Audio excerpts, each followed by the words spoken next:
up. Anyhow, my guest here is Robert Bassano, and we'll do the introduction. How are you, Robert? I'm good. I'm good. You? Oh, I'm doing fantastic. I'm very excited to have you. There seems to be I guess everyone's aware there's an awakening of some sort afoot, but what I am seeing is a whole new vanguard of scientific minds willing to challenge the things we've been told all these decades. Sorry, I'm trying to get my phone off here. But anyhow, I just did a show with Brian Mullen, which I'm going to release, and he's an engineer who announced within a 24-hour period of me announcing that we believe space is some sort of liquid. Now, can you quickly describe for people the video that you published 2 weeks ago? And I will preface it by saying I know it's been mirrored in a lot of places. I first saw it labeled with a title that said something to the effect of "Grad Student Proves the Hubble Space Telescope is a Lie." But anyhow, can you please give us the original title of that video and where it is posted? Well, the original title of the video, there were two videos that were put out. The first one um, was the NASA Deputy Team Program Manager has never seen Hubble in real time in 25 years. And then, based on the information that he shared with me in our telephone conversation, I did because I did a reference comparison to the Hubble Space Telescope and Sofia, which is the stratospheric observatory partnership between NASA and the German Space Agency. And Sofia has a nearly identical technical construction and specifications as Hubble. So wait a minute. Let me stop you right there just to make sure we let people understand. Basically, what you're saying is, in your professional career, and I want to preface this by saying I believe Robert's involved in machine learning, artificial intelligence, and some very high-end things. He's a grad student. I believe, Robert, you're still working on your master's degree, right? Yeah, I'm a first year grad student, and astrophysics and this type of science has never been my mainstream interest in academia. My undergraduate education is in the area of Okay. intelligence research, but it brought me to this area. So I'm pursuing a graduate degree in systems engineering, and conducting the research on developing advanced systems regarding machine learning, neural networking, took me to the area of image processing, whereby I started looking into working on a research paper into advanced image processing of objects in the sky, and allowing a machine to actually autonomously identify particular objects, to tell you what the structure was, the composition, distance, so on and so forth. Which is what got you looking at the purported Hubble images, correct? Yeah, I started looking at the Hubble images, and as I was going through conducting my searches, I found a lot of data on NASA's website. I found data on Google, and then I started to look through the university system for other type of videography and photographic imagery, and I stumbled across Sofia, and I said, "Wait a minute! I've seen this image before." And that's when the comparative analysis I was conducting with the images from Sofia's website and Hubble, and I started matching up identical photos. So then I started looking into the background to see, okay, when were these photos taken? And I found a few particular photos where Sofia took the same images as Hubble on the same exact day. And And and we should clue people in. The Sophia is basically an airplane. I think it's a yeah, 747. Robert will correct me if I say anything wrong here. But what I was beginning to point out before Robert started describing this is what Robert discovered was that, for lack of better terms, there's basically an identical telescope on the Sophia. It's one of many different systems the Sophia can run, but it's pretty much identical in capability to the Hubble Space Telescope. So let me throw it back to you now that you are finding an image that is identical taken by Sophia and the Hubble taken on the same day. Yeah, the image in question was the MG84 supernova. Um, I found images that were taken by both assets, both telescopes, on the same day. As a matter of fact, there were three photos. There was one taken from a ground observatory, there was one taken from Sofia, and there was one taken from Hubble, and they were all on the same day. And interestingly enough, the image from Sofia was better clarity. It was higher definition than the one from Hubble. Hubble's supposed to be at 330 plus miles, um, above the ISS, 100 miles above the ISS, and Sophia is flying at 45,000 feet, and a special purpose 747 flying at 500 miles plus an hour. And that's when I started digging into Hubble. So I was looking at a lot of the information. All the information I obtained was off of NASA's website. I went through their website, with as best a fine-tooth comb as I could possibly find, and I went onto the human spaceflight section of their website, and I found out, and I pulled up STS-31, and it had some data in there, and it showed a photo of current director Charlie Bolden as the mission commander for STS-31. And in the caption of the photo, it says, "Here is Charlie Bolden, inside the shuttle in the cargo bay, fixing all of the spacesuits. The EVA was canceled for this mission, and they were carrying the Hubble." So I'm thinking, wait a minute, the EVA was canceled for the mission, meaning no one went out there to literally push Hubble out into orbit. So there's no way the STS would have gotten to 330 miles. So, and then I started looking a little bit deeper, and I'm like, okay, let me see if I can find some videos on YouTube. Every video you see on YouTube, even put out by NASA, it shows, the launch on April 24th, 1990. It shows, space activity inside the STS with them talking about it. What you see on the video, what looks like Hubble, they show the arm moving, and they're trying to take it out of the cargo bay, and then you don't see anything else. You see videos of servicing missions, and I wasn't putting into question too much of the servicing missions, but I said, okay, let me look into this a little bit more. So then I discovered an international database called FAI, the Fédération Aéronautique Internationale. It's FAI.org. And this organization existed before NASA. They were created, I think, in the 1940s. Theodore von Karman, and if no one knows who that is, the Karman line was named after him. He and a bunch of other physicists and scientists got together.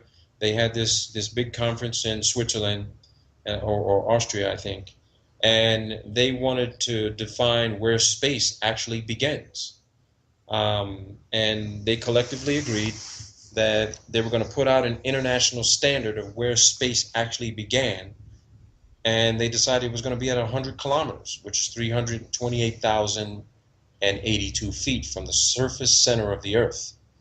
So, and that is dubbed the Karman line, right? That's dubbed the Karman line. Yes. So that's the reference that you just made of the name Karman. Okay, go ahead. Yeah. So give or take, that could change a couple of thousand feet because you have the solar cycle where the atmosphere expands and contracts. So there could be a time during the solar cycle where the atmosphere expands, and you may have to fly at a higher altitude, maybe 330,000 feet, maybe 340,000 feet. Who knows?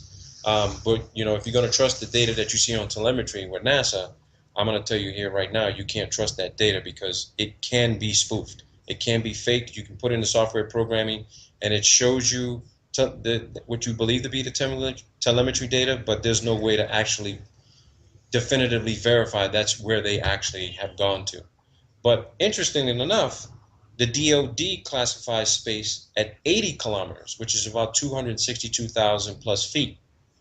Now, NASA, I'm not sure if they're determining space to be 262,000 or 328,000. Regardless of that, when I went looking in the FAI database and I typed in I went to FAI.org, I went to space records. Now, something that needs to be cleared up here. Just because it says space records on their website, that doesn't mean that a record needs to be set. Okay? Because if that particular section of the website clearly states that, oh, this is only for records that have been set, then why would you put the servicing missions in there? Because there are a lot of missions that were done, that were initiated by NASA, where there was no record set at all. You know that if someone traveled at a distance, someone else broke that record. There's records broken all the time. But you keep the older records in there. Now, Hubble technically was supposed to weigh 25,000, I've seen a different weight of 27,000 pounds. It's 43 and a half feet tall, okay? And I think it's about 43, give or take. Put it this way, there was about a foot and a half, maybe 2 feet of space inside the cargo bay of the shuttle, meaning that the Hubble would have barely fit inside of this thing, okay, in the cargo bay of the shuttle. When I go type in STS-31, no results, okay? So I type it in different, no results. I typed it in three different ways. So then I type in the name of of every single crew member for STS-31. No one's name popped up, no results. Then I said, okay, I can't find this. So I typed in the year, April 24th, 1990. Okay?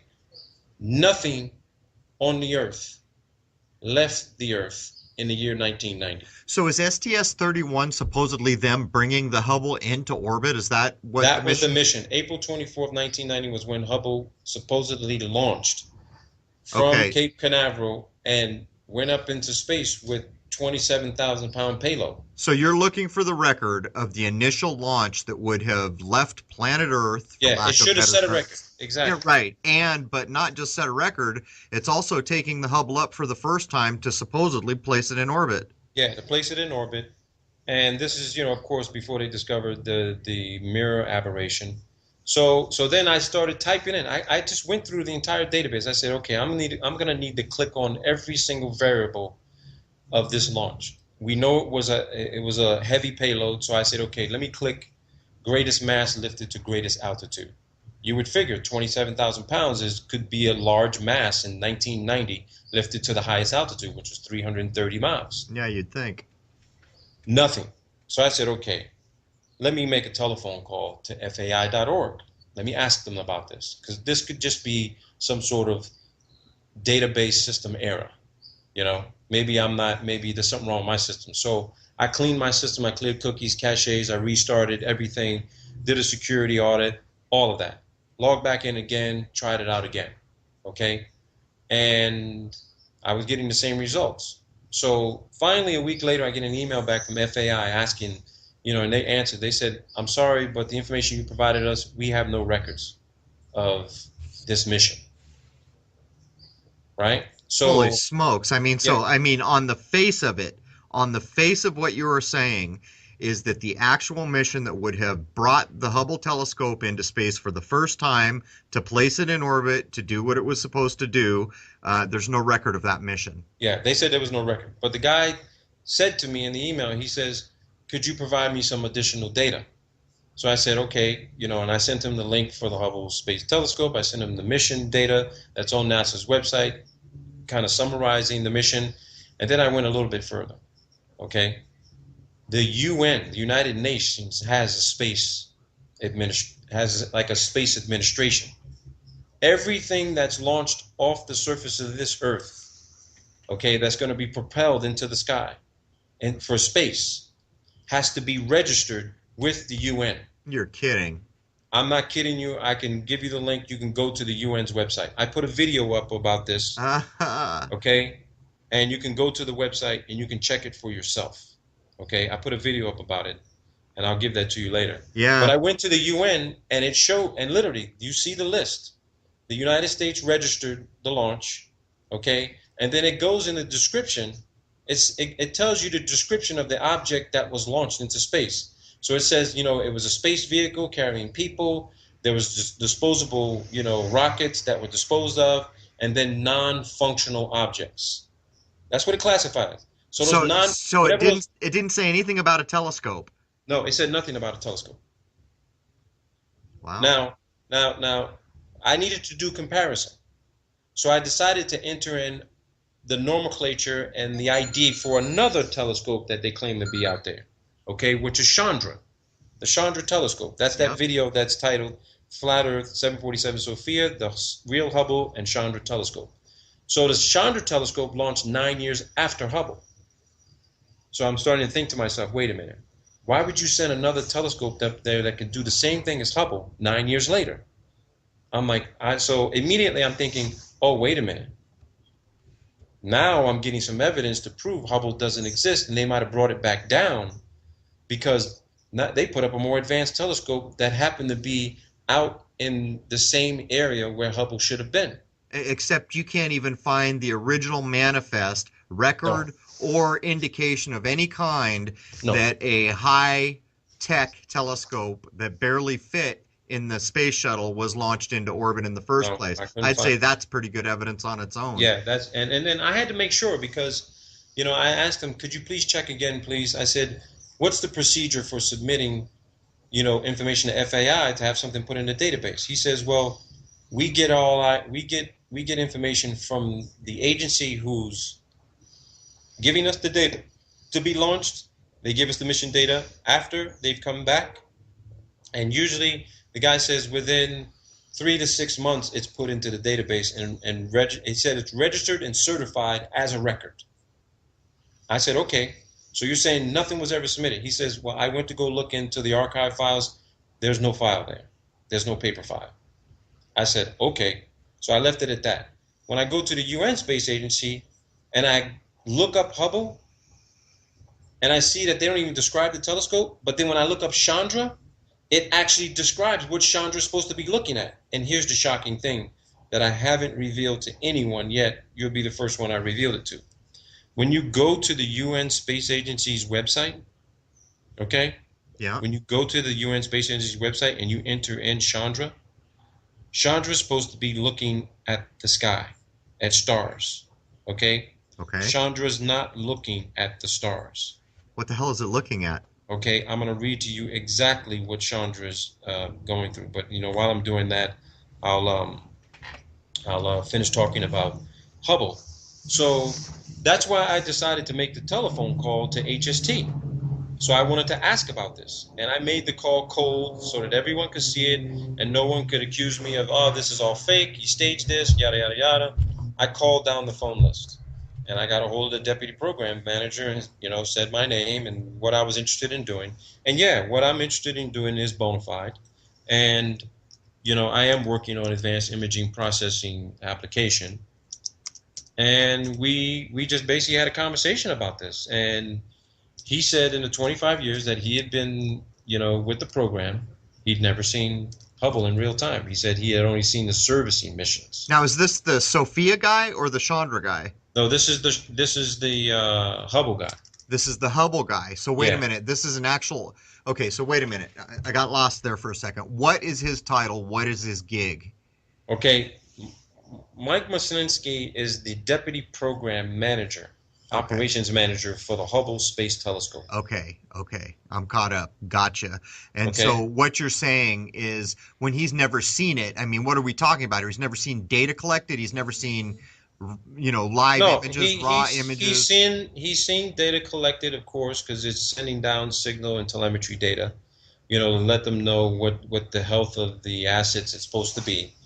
But he never saw Hubble get put inside I see. Okay. the STS cargo bay. Gotcha. He said he's seen servicing missions, but he didn't clarify if those servicing missions were actually being viewed in real time. Okay. And for someone who's questioning if we even go to space, there's no telling. Those images could have been from anywhere. That's right. Okay. And to let you know, they have a green screen in the aqua training tank Which, at which NASA. which I have seen, and I have since I initially found that I've tried to find good images to make people aware. They hide the hell out of that green screen. As a matter of Oh yeah, fact, yeah. I think it rolls up or something into a little tube because most of the images where you could get a peek at it are now not so easy to find. Yeah, you're right. You're absolutely right about that. And the thing is that I've got photos showing them, the astronauts underwater, putting the new cameras inside the Hubble. They're supposed to be, these new cameras. And when you match that up with the photo that they claim that they actually did it in space, Yep. it's perfect. Now, you'll have people to debate that. It says, oh, the reason why it's perfect because that's why they practice in the pool, so it could be exactly the way they did it on the ground. Yeah, I'm not going to disagree with that. But when you do photo forensic analysis, okay, you could see where there's problems. You could see people talking about space bubbles and everything like that. That issue, regarding space, I know we'll talk about that, but heading over to Sofia on this, how I ended up talking with Nicholas Veronico of the Sofia program, and we got into details of what Sofia can do, what the telescope can do, and he says, yeah, we have a 250 micron IR capability to see things in variable wavelengths. So in other words, what he's telling you, just so people understand, is a telescope on a 747 flying at high altitude has a better ability to pick up things in the infrared than the Hubble Space Telescope does in space. Yeah, he was very specific. He said that Hubble had a 5 micron capability. I think he said it was like 2.5 to 5 micron capability at 330 miles with literally very limited atmosphere. And he said Sofia, flying at 45,000, had a 250 micron capability, flying at 45,000 feet, looking through 4 to 5 different layers of atmosphere. And not only that, I mean, you're going to end up having to bring up the damn Van Allen belts and all that other nonsense because you're looking through all that. Yeah, that's another. Van Allen, I can tell you some things about him that'll probably shock you because I got a hold of some of his files from the University of Iowa, and he falsified his research. He never got a rocket to 2,400 kilometers and 10,000 kilometers. Well, Never. I mean, we should stick on point for now, but Yeah. I'll tell you, we could the talk Van about Allen that belts is just more poppycock, just more nonsense. It's just weird. It's just weird. Yeah. So Nick starts to describe to me everything that Sofia can do. So I brought up the question to him. I said, you know what? Let's do an apples and oranges, because he says, what Sofia can do and what Hubble can do is apples and oranges. I say, well, which one's the apples? Which one's the oranges? And we started giggling and laughing about it. And he says to me that when I asked him, I said, well, hey, I saw a photo taken on a specific day of the MG84 supernova, right? He says, yeah, I know about that. I said, you do? I said, well, can you explain to me how Sofia took the same exact picture of Hubble on the same day of the same exact object in space? He goes, yeah, I can do that. He says, I was on that mission. I said, on that mission? You mean you were on board Sofia when you took that photo? He says, yeah, we did that. Jackpot. And I said, I was saying to myself, oh my God, I can't believe he just said that. And it confirmed what I had already believed. So I took my own, of course, my accusation and analysis and theory, and I had someone confirm it for me, and that's all I needed to confirm. That's all I needed to confirm. And when he told me that Sofia it has 7 different instruments, telescopes. He said 7, he couldn't tell me which telescopes, but he says they had 7. He sent me the list of telescopes. And some of them have different nomenclature names. Like, you're not going to see the common names you think were launched on rockets. But I can tell you, looking at the technical specs, every space telescope they claim that's out there is not out there. It's actually on Sofia.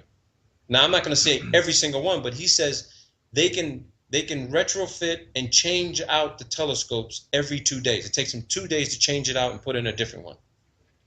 Yeah, I mean, I'll say it for you. Nothing goes above what we call low Earth orbit, including machines. But I mean, I've got to ask you, you saw the list of, so let me back up a second. So people listening understand what Robert just said was the Hubble Space Telescope doesn't exist. He demonstrated at least 3 good reasons why you can prove that. but then he correlated it with the Sofia, which is a 747 flying at high altitude using an almost identical telescope, which is apparently even a little better than the supposed fake Hubble telescope. But of the seven, and I'm sorry, so what's being said here is Robert is saying there would even be no need for a Hubble Space Telescope because Sophia could take any of the images in the first place. Yes. But you saw the seven types of scopes. Are any of them optical? Are any of them human eye visibility? I'm not sure on that. You're not sure? Now, something I want to, yeah, because I'm still looking at the technical spec data. So, and I'm trying to compare it to other stuff that they claim that's out there. But Well, just what I was wondering is because, back in the 90s when I first got my first scope, and I believed at the time Hubble was real and got a film camera and spent hours tracking stars trying to get my own mini Hubble images before I started to realize it's all nonsense. As I began to research those images even back then, what you find is nearly none of it is even claimed to be in the visual spectrum in the first place. Well, the interesting thing I wanted to clarify is this, is that Sofia's program, the 747, came online, I think, in early 2000. Okay? So anyone wanting to challenge if Hubble exists, because it launched in 1990, And then had bad eyes, right? It had bad eyes. They had to go correct it supposedly. So there's even a longer gap time there that works in the favor of your argument. Well, the interesting thing is this. Even I found a video online that was put out by the National Science Foundation regarding Antarctic balloon launches. And they provide a chart of, a graph chart showing, on the left-hand side it shows altitude, and the bottom, horizontal line shows payload weights that a balloon would be able to carry a specific object to a specific altitude for a specific amount of time. And if people look up the EBEX experiment on YouTube or online, they launched an 8,000-pound telescope, which was probably 2/3 the size of Hubble, on a balloon. It looked nearly identical to Hubble. It was almost 1/3, maybe 2/3 the size of Hubble. 8,000-pound telescope. They took it to about 130, 150,000 feet in Antarctica. Wow. The balloon program is older than the space program. We have been using balloons for aerial reconnaissance, intelligence, and surveillance longer than NASA has been in existence. Right. I mean, there's the whole Picard thing that's coming to light now, which probably gave the name to the Star Trek captain.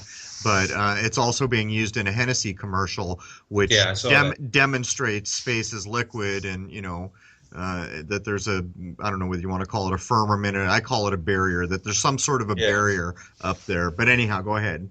Well, I'm not. Yes, I've said the Hubble doesn't exist because it's not in any official database. And to go back to what you had asked me before about Chandra, the official document I'm looking at right now, published on the UN's website. The website is UNOOSA.org. Okay? When you go to the online index of objects launched into outer space, you don't have to have any record. It's every object ever launched is in this database with the United Nations Office for Outer Space Affairs. When I pull up the data on Chandra, which was launched 23rd July 1999, it went to an apogee of 72,064 kilometers. The general function of the space object is described as, and this is Chandra. Yep. Spacecraft engaged in investigation of spacecraft techniques and technology. Read that one more time. Spacecraft engaged in investigation of spacecraft techniques and technology. That's a hell of a way to word telescope. No, get this. It says what the function of the space object was supposed to be. Chandra is supposed to be looking out at the universe, at stars and nebulas and all this other nonsense. They describe it as a spacecraft that is looking at another spacecraft and how it's performing and what type of technology. Wow. Based on my interpretation, my own interpretation, people can go online and look at this for themselves. This is telling me that Chandra is not up there looking at the universe. They're looking at another spacecraft Well, I at mean, 72,064 kilometers. that's incredible. I mean, when you began to word it, it was pretty clear that it wasn't describing any optical or No, otherwise device. But no, I'm guessing you're about to tell me that there is no entry for STS-31. no. There's an entry for STS-31, but they don't describe it, and I'm going to type it in right now. And I'm going to tell you what they describe it as. I'm going to read it exactly as they say it. Okay, and to refresh everyone's memory, that would have been the space shuttle mission that first Yeah. brought the Hubble up into orbit, Yep. or what we call orbit, which doesn't exist in my view. Okay, so and on the UN's website, they give you the external website data for Chandra, but they don't give you any external website data for Hubble. Now, So you have to, who owns Chandra? Is that a NASA thing? Whose asset is that? I think that's a NASA project. Yeah. That's a NASA asset? Okay. Yeah, that's a NASA asset. No, don't quote me exact on this. So I pull up the Hubble data, and I'm going to read to you the spacecraft function. Okay? Spacecraft function. Let me see here. April, March. Okay, April 24th. This is what they classify the general function of that launch.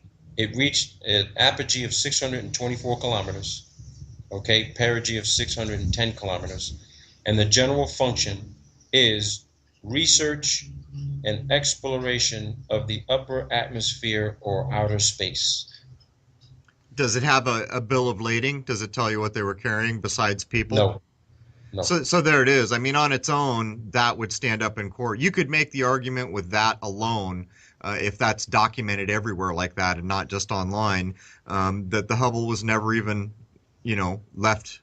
And here's the interesting thing. They supposedly came back on the 30th, and they listed in the UN record, following objects achieved orbit since the last report, but are no longer in orbit as of 2400 Zulu time on 30 April 1990. And they classify the shuttle, STS-31, reusable space transportation system. And that's it? That's it. What? So, I'm sorry, that's the 30th or the 31st? What day was the That was launch? the 30th. The launch was the 24th of April. They supposedly came back on the 30th of April 1990 at 2400 Zulu time, which they came back on the 29th.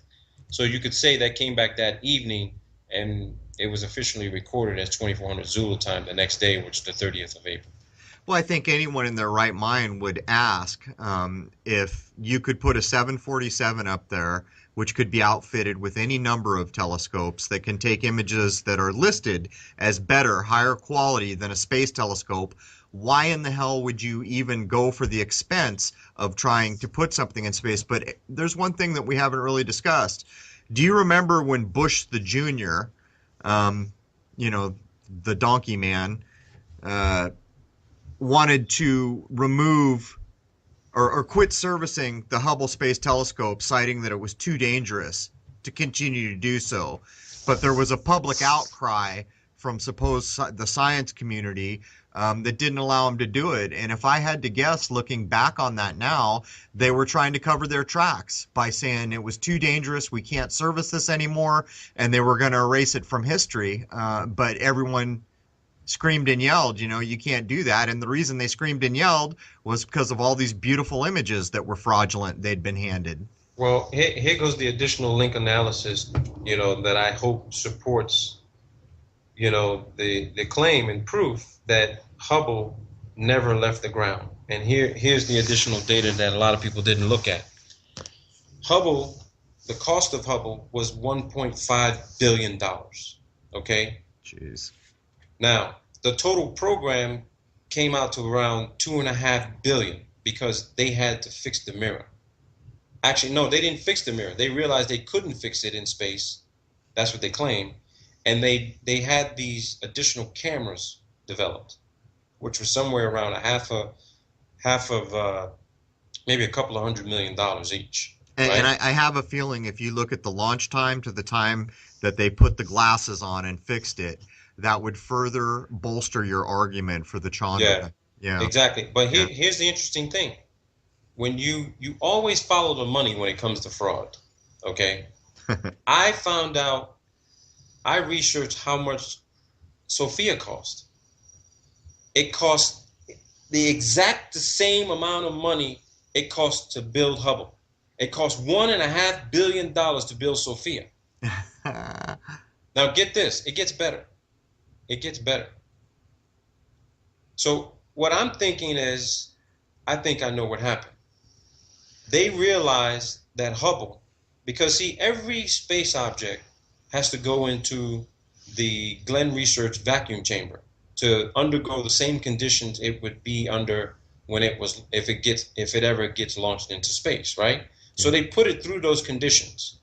When you put it through those conditions, you have to test the systems to see if the thing will malfunction, right? Yep. So I think that when they put it in the Glenn Research Center, they identified the mirror aberration and says, "Oh my God, what are we going to do?"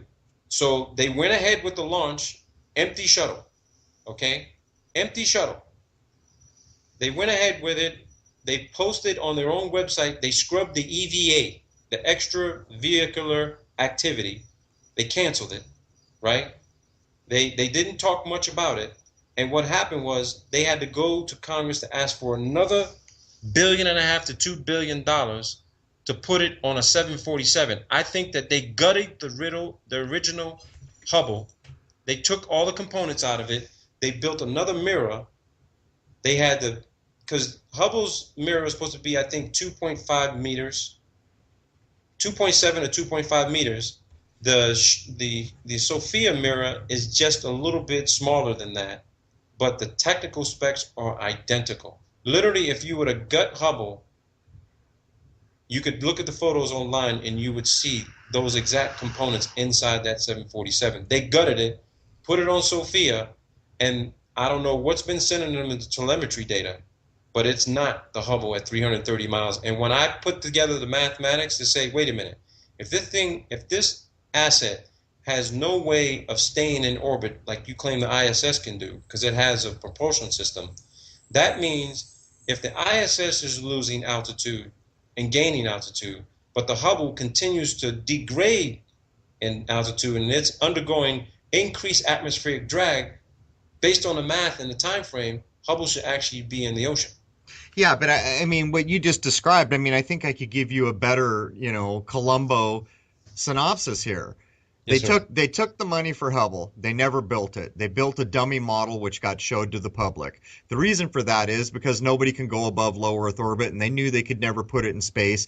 And to top it off, like my last guest, Mr. Mullen, who's an engineer, is demonstrating why rockets and ion propulsion probably would not work in the vacuum as described if in fact space were a vacuum. But to take this further, they then went to Congress and got another billion, having pocketed the first billion, and all they made was a model, and they built an identical piece of equipment and put it on Sofia, a 747. But Yeah. for some reason, the one they put on Sofia actually, from specs, could see a little bit better than the one that was supposed to be in space. The problem with this whole argument becomes, and you demonstrated it in the clip that first introduced me to you, was there was no damn way. There was orbital mechanical problems from the description and the math that we were handed in the first place, in the same way that the ISS suffers.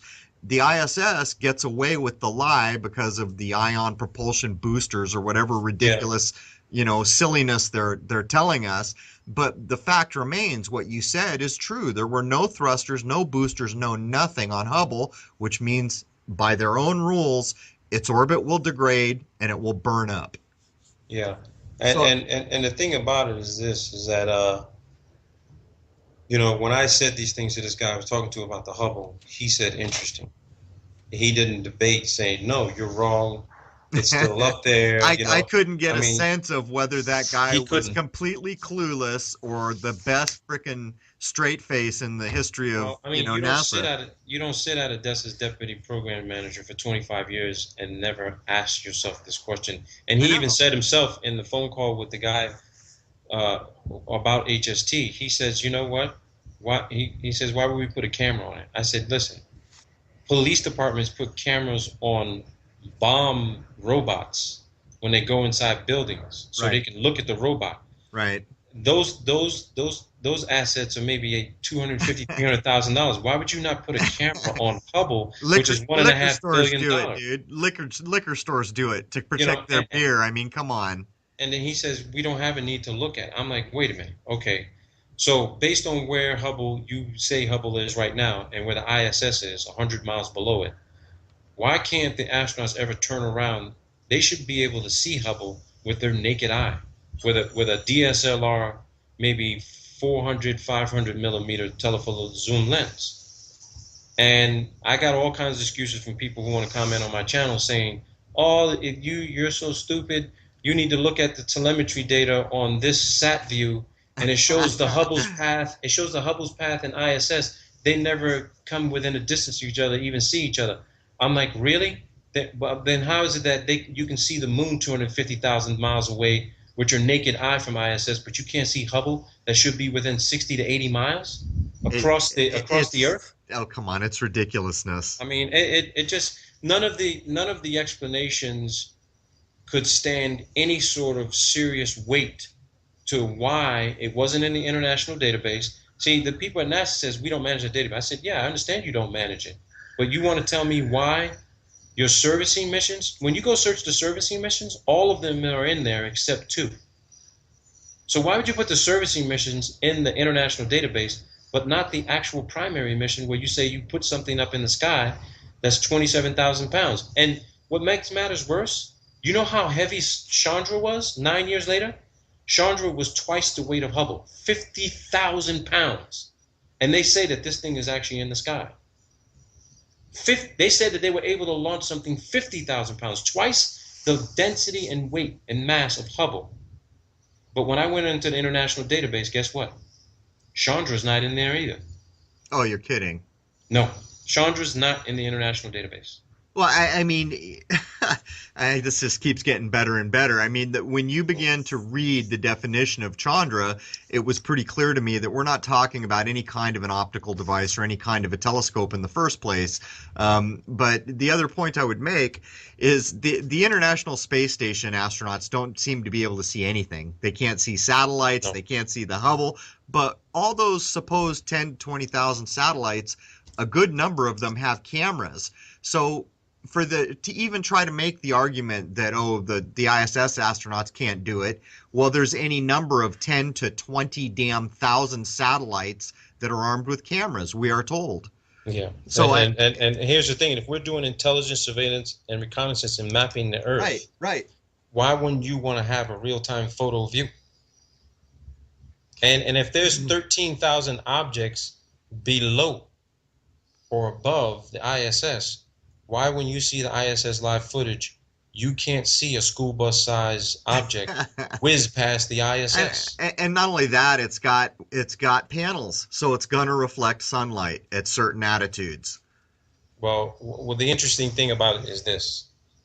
I was told, and here's the excuse I was given, Crow. I was told by the HST guy, oh, I said, can you see the Hubble with a telescope? He says, no.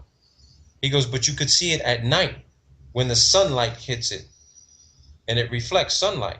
I said, whoa, wait a minute. And it dawned on me, because I didn't question him about this at the time. How is it sunlight can reflect off of the Hubble at nighttime?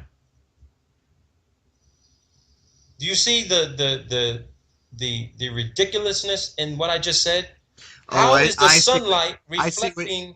How is the sun reflecting light off of the Hubble at nighttime? Because you're suggesting that the orbit is so low that there would be no direct path to sunlight. Is that what you're suggesting? Exactly. But you're suggesting that giving their globe model, which, I mean, we won't even bother to go there for now. But see, I mean, this is what I constantly tell people, that these frauds and these hoaxes and these lies die under the weight of their own details. But I mean, when you consider that an identical, not only that, 7 telescopes go on the 747 called Sofia. And I had looked up what Sofia means. It's an ancient kind of occult name, but anyhow, Hmm. I've forgotten. I got to think of it. But they put the identical scope there, and then they turn around and have the gall to put the data up for someone like you to determine that the infrared ability is actually significantly better looking through supposed atmosphere, the barrier, to space, all these things. None of it makes any sense. None of it. Yeah, it doesn't make any sense. And when you put them in a position to question them about it, I had to do the phone call because there was no way someone was going to That, literally be willing to yeah. talk to me about it and go through this Socratic method of reasoning and logic and literally say, oh my God, I've been sitting here 25 years and this thing is really not there. I've been lied to. That's among the greatest YouTube phone calls I've heard. There's a couple up there where people are calling the hoaxes like the Pulse, nightclub BS. But when I heard your phone call and that you had the fortitude to record it, that's one of the better phone calls I'd Okay. ever heard. Because for some years now, I have been stating flat out, ain't no Hubble Space Telescope, ain't no nothing space anything. Nothing is going above low Earth orbit. The problem here is I did it through observation and deductive reasoning, and then taking apart the encoded memes that reside in media and language until I was absolutely satisfied to 98% that what I was saying was correct. What you have now done, what Brian Mullen is now doing, are standing up as very well educated men of science and challenging what you've been handed, breaking the old paradigm of men of science or a club and we go with the party line. When you guys stand up in the way that you are, in the way that Brian Mullen is, it's going to change the world because people are going to probably at first have a problem with what you're saying. Probably scientists are going to have a problem with what you're saying. The ones that are worth their weight in anything are going to go do the detailed work that you did, that Mr. Mullen did, and they're going to come to the same conclusions. I mean, if I asked you point blank right now, does the Hubble Space Telescope exist? Did it ever exist in space? I'd say no.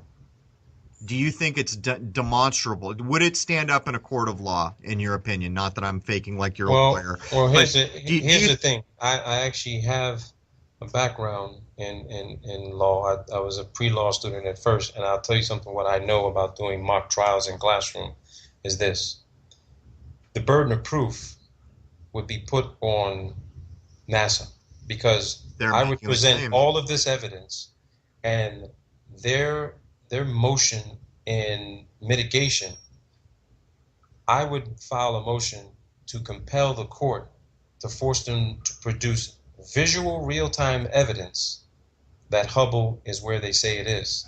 And I can guarantee you they will say, Your Honor, we can't produce that evidence. And when the judge says, why can't you? Don't you have something up there? Mr. Bersano has developed a crowdfunding effort to pay for the resources to reallocate of a camera that you say you have up there that can be retasked, take a picture of it, and here's $10 million. They will tell you, well, sir, we go in the chambers and talk to you about this? That's what would happen. Because the excuses I've been given, none of them hold up. None. And here's the thing: I just searched FAI again. Do you know that when I didn't type in any mission in particular, I typed in Space World Records, greatest mass lifted to greatest altitude. Do you know what the greatest mass was? What? It was STS-6 in 1983. It was 20,477 grams. Okay, it What? was a it How was a much? it was 27,477 grams in Okay. 1983. It was STS-6. It was the greatest mass lifted to the greatest altitude. Okay, Yep. and it was a data and relay satellite. Guess who was on the mission? Story Musgrave. Of It was the course. Challenger orbiter. Now, you want to know what the altitude was they reached? Okay, Yeah. according to NASA, it went to an orbital altitude of 184 miles. Hubble was supposed to have gone to 331 miles.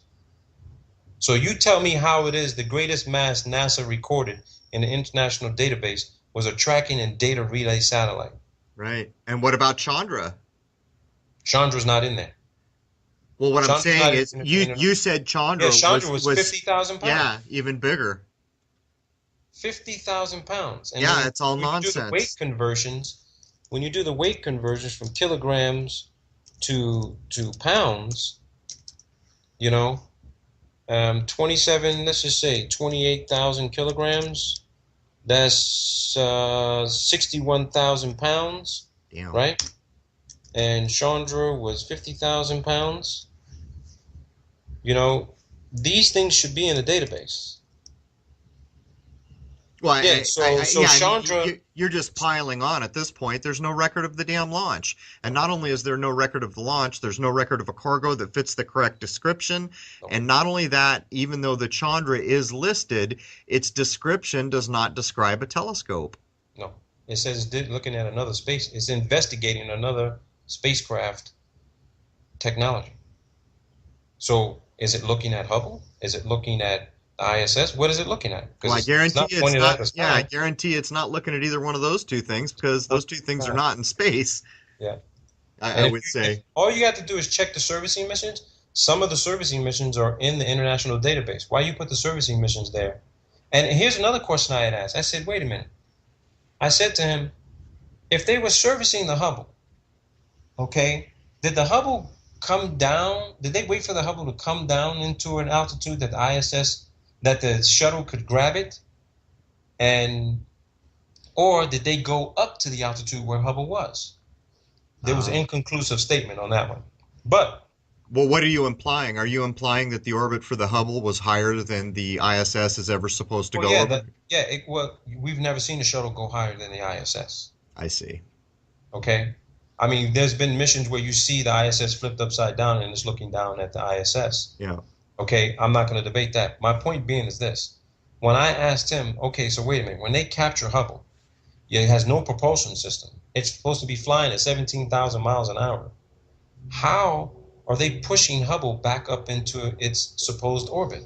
Because according to the laws of physics, a body in motion, put Tends in to stay motion, in motion. stays in motion until Right. there's something that stops it. Yep. So if they pushed Hubble back up, wouldn't it just keep going? And he didn't have an answer. He says, no, it just stays there. No. 27,000 pounds, if you use, there is no man that can calculate and estimate how much force they need to push on 27,000 pounds in a microgravity environment and really be accurate enough to say, okay, I think if I give it like, 100 pounds of force because I'm 100, say the astronaut's 200 pounds. He gives 100 pounds of pushing force or 50 pounds of pushing force. 27,000 pounds is going to, if it ain't got nothing to stop it, it's going to keep going. It'll slow down, but it'll keep going. Well, I mean, the argument here starts to gain ridiculous proportions in the first place because you are looking at a supposed object in a supposed orbit that had no corrective No, energy devices, no ion he said it had propulsion, some no sort of gyroscope. so Yeah, that means that it was supposedly put into orbit, BS, and then it degraded the whole time it was there yeah. until an STS mission occurred. But anyhow, we're getting close to the top of the hour. I need to get my So, little dog out, as so many who listen understand my little dog's a heart patient. But when we come back, and I don't know if you want to talk about this, we did when we met earlier briefly, we talked a little bit about the laser moon incident. Is that something you can address, or is that a little too hot to handle? well, I can generally address it, but I'm not comfortable telling you what the document is or what the data says because I'm still working to clarify and verify a few things. Then why don't we come back and generalize it with the caveat But that I can discuss that with regard to the moon because there was some data that I do have to provide a little bit more clarity on where the okay, moon really could be. Okay. All right. Well, there it is. We have Robert Pisano. That's the first hour of Crow 777 radio podcast. Again, I'm not sure. This is going to probably be episode 13, but it could be 14 or 15. I'm going to probably try to get this one out first. We'll be back in just a few minutes. Robert, I'll see you roughly 5 minutes, and we're going to come right back with some pretty stunning insight about the moon. So there it is. All right, good first hour. I'll do a quick intro back into the second hour. We're talking to membership now of people who are members on Crow 777 Radio. Free speech rules in the second hour. YouTube can kiss my butt. They have nothing to do with it. So anyhow, here we go.